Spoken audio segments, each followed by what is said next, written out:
To this now, Gautrain services are expected to be affected following the announcement by NUMSA that their members will be going on strike starting tomorrow.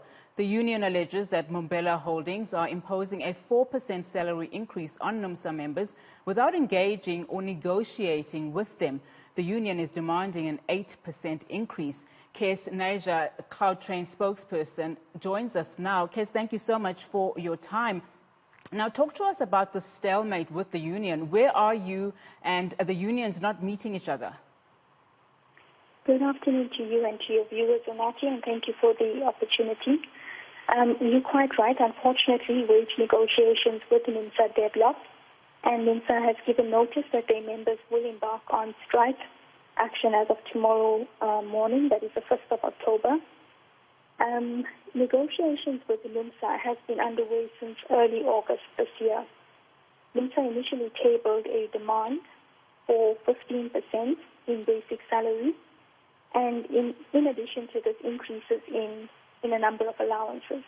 So the total initial demand was approximately 30%. At that stage, the company offered 2.2%, which was rejected by NUMSA. The company then revised the offer to 4.1%, and NUMSA tabled a revised demand which equated to 26%. So as you can see, we are quite far apart in terms of what is being offered and what is being demanded. And for this reason, wage negotiations unfortunately deadlocked. So in our view, it's therefore disingenuous of NUMSA to claim that the company has not engaged with the union, and that the company has unilaterally decided to apply a 4.1% wage increase.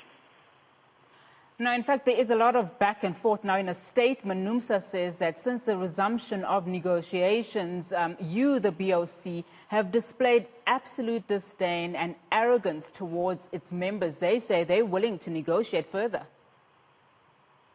Nadia, I have to reject that statement and say that we have been negotiating in good faith. We have, like I said, we've tabled an offer for 2.2%. It was rejected. We've offered a revised offer that has been rejected. Unfortunately, what is being demanded by NUMSA and what we are able to afford as a company at this stage is too far apart. So, for that reason, wage negotiations unfortunately deadlocked. But we have been in negotiations and we have been willing to negotiate. Now, in terms of what they're demanding, they're saying their reasoning is to cushion the lowest paid worker who is getting approximately 8,500 per month. And you speak of a demand of 26%. Yes, absolutely. So, we have to take into consideration the demand in terms of basic salary as well as the allowances, because the increase in basic salaries as well as the increase in allowances is what collectively translates into the financial impact to the business. It is not just the increase in basic salary. So NUMSA needs to be clear on that point and articulate exactly what its total demand is. The minimum wage per hour in South Africa is 20 rands and 76 cents. Our lowest paid worker is paid approximately 49 rands an hour in terms of the basic salary. And when they work shifts, we further compensate them in terms of the basic conditions of the Employment Act.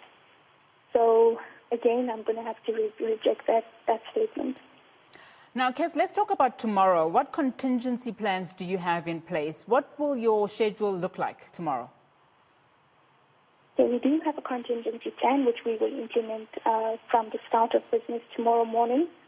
So we will ensure that we deliver train service to our passengers. During the morning and the afternoon peak periods, trains will be available every 30 minutes on both the north, south and east-west lines. And we've also implemented additional security measures so that we do not compromise the safety of any of our passengers.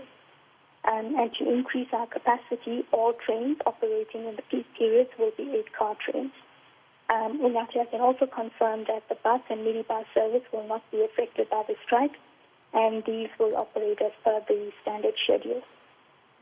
Now, what can you promise the commuter tomorrow? Because in 2018, we saw a strike that went up to 3 weeks by FEDUSA and the United National Transport Union. What guarantees do you have for the commuter tomorrow? Can they go there and try and take a Gautrain? Can you guarantee that they will go to work on time or wherever they want to go, including the airports?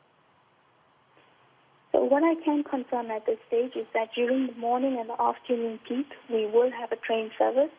Trains will be available every 30 minutes.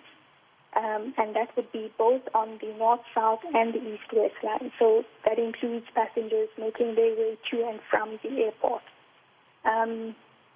The morning peak period will be between 5:30 and 9 a.m., and the afternoon peak period is between 3 and 7 p.m. So we can guarantee that between these times, trains will be available every 30 minutes.